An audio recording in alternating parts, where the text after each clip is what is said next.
I live in a remote town in the American Northwest, in a forest, in the mountains. It was created in the mid-1900s as a mining town. 3 miles up into the mountains there is a coal mine. The coal mine ran out in the late 1990s and the town has only been depopulating since. The population is only around 250 people. It's getting more and more abandoned and in turn more and more eerie. For context, the town really is remote. There is only one road that leads into the town. We didn't have Wi-Fi until 2019 when the first Starlink satellite started servicing our area. There is only one store from which we buy everything.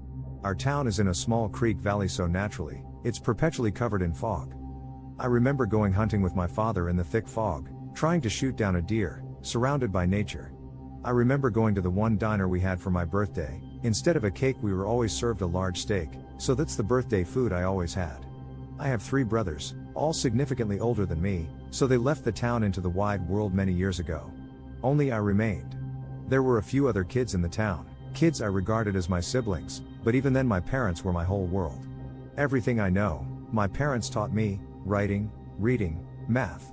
So my whole world came crashing down when they died. First was my father. He came down sick and died within a week. And after that it was my mother. I buried them. We had a small funeral in the local chapel. Needless to say, I had nothing keeping me in that town. I was only 16, but I knew how to drive. My idea was to take the pickup truck, load it with a few of my belongings and drive off, never to come back. But I was scared to do that. I decided to remain in the house another week to think it over. Before the week was over, to leave the town was impossible. It was impossible to even leave the house. It was a cold and typically foggy Monday afternoon. I decided to go out for a walk. When I went out, the air strangled me. I couldn't breathe right. I couldn't even see right. The fog was impossibly thick. I could not see my feet if I looked down. Walking was hard due to the resistance from the air. The fog filled me with a sense of dread. I had never experienced something like this. I immediately turned back to the entrance door. I went back inside, trying to shake the feeling stuck in my head. I was too scared to even look out the windows, not that I'd see anything. That night I could not sleep. On the next day, in the morning, I tried to go out again. I stepped out. Not having left the doorstep, I could feel the fog strangling me. My eyes teared up and I immediately stepped back inside and closed the front door. This had never happened before. It's unexplainable. I decided to see if internet is available in order to text my friends. There was indeed internet and I sent a message in the chat room we had set up. Then I remembered an old FM radio we had that sometimes announced extreme weather events through the government broadcast signal. I decided to look through the attic and I found it. Plugged it in, not really hoping for much, but there it was. I heard the static coming through.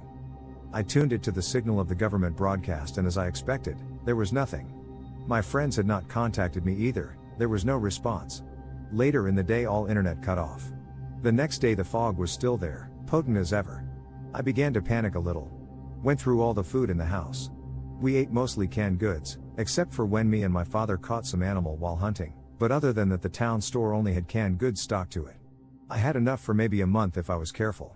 The water came from the local creek, so we always drank tap water, meaning water wasn't something to worry about. That night I could not sleep. I could feel the fog's pressure on the house. Even though I covered the windows, I still felt like someone was looking at me. 2 nights later I had sounds of a helicopter. I had never heard a helicopter in real life, only through videos on the internet. It was so much louder than I'd imagined it. I heard the helicopter land, and then I heard gunshots. Hundreds of gunshots, so fast, all within a couple minutes. Those couple minutes felt like an eternity. When I heard knocking on my door a few minutes later, I was hesitant to open it. A human voice calling back calmed me enough to step to the door and look through the peephole. I saw a person, covered in a large yellow suit with only a darkened glass visor for his eyes. I opened the door. Wisps of the fog entered like smoke and lingered in the air. The fog smelled potently of mold. The person in the yellow suit handed me a mask, a gas mask I believe. He instructed me sternly never to open the door, to cover and lock my windows and to never let too much fog into the house. I tried to ask him about the other people in the town, but he quickly slammed the door and left. This had been a confusing encounter. I decided to switch the FM radio back on and surprisingly I had a broadcast.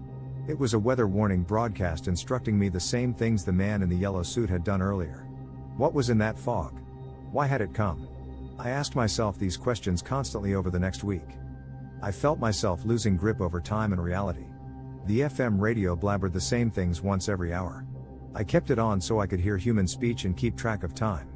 The fog had grown so thick no sun could pass through, so it was constantly dark inside the house.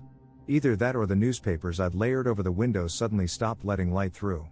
The clock eventually ran out of battery and I could no longer keep track over time. This radio was my last tether to reality, as I began hallucinating. I began seeing my parents, talking to them. Eventually the electricity stopped. I lit candle after candle. Even the candles ran out. I lived in almost pitch darkness for a few days. Or weeks, or months, or it may have only been an hour. Time felt frozen. I wasn't eating, I did not feel hungry. I no longer had thoughts in my head. I no longer thought about the fog. Why it was here, how it was here, what caused it.